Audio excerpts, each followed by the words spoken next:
You may be familiar with the Buckley rule. Nominate the most conservative candidate who is electable.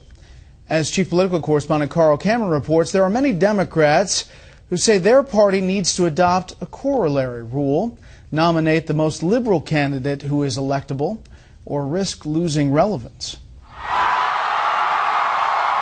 Liberals had high hopes when the president was first elected, but many feel let down. Unemployment's finally dipped, but Wall Street got a big bailout. Most Bush tax cuts remain, and much of the Obama agenda is stalled. Progressives blame the president and weak party leadership. Democrats didn't push hard enough to create an agenda that would put America back to work, rebuild our infrastructure, get us out of the wars, and to take us in a new direction on trade, and to push for civil liberties. But the centrist Democratic think tank known as the Third Way ripped into far-left economic populists like Massachusetts Senator Elizabeth Warren and New York City's new mayor Bill de Blasio, warning in a hard-hitting Wall Street Journal op-ed that, quote, nothing would be more disastrous for Democrats. The political problems of liberal populism are bad enough. Worse are the actual policies proposed by left-wing populists. The movement relies on a potent, we can have it all fantasy.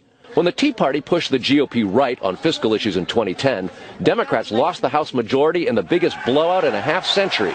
A coalition of 54 fiscally moderate so-called blue dog Democrats saw their ranks decimated by more than half then, and they're down to 15 now. Blue dogs were all the rage in the 90s. President Clinton declared the era of big government over, the economy was strong, and the budget was balanced.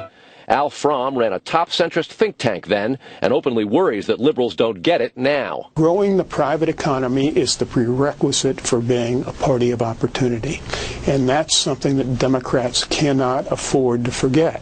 Former Democratic U.S. Senator Evan Bayh is a centrist and former governor from the Republican-leaning swing state of Indiana. I do think you're going to see a more activist liberal wing of the Democratic Party, and you may see going forward them playing the same role in Democratic primary contests that the Tea Party has played on the Republican side, where you have anti-establishment, more ideologically pure, for lack of a better word, candidates running, which then lead to less electable nominees. It's clear establishment Democrats are going to face similar pressure from their left, meaning nasty primaries and relentless pressure to be more extreme.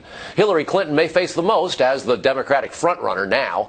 She, in 2008, ran to the right of Mr. Obama, a president who's now seen as not liberal enough by his party base. Brett? All right, Carl, thank you.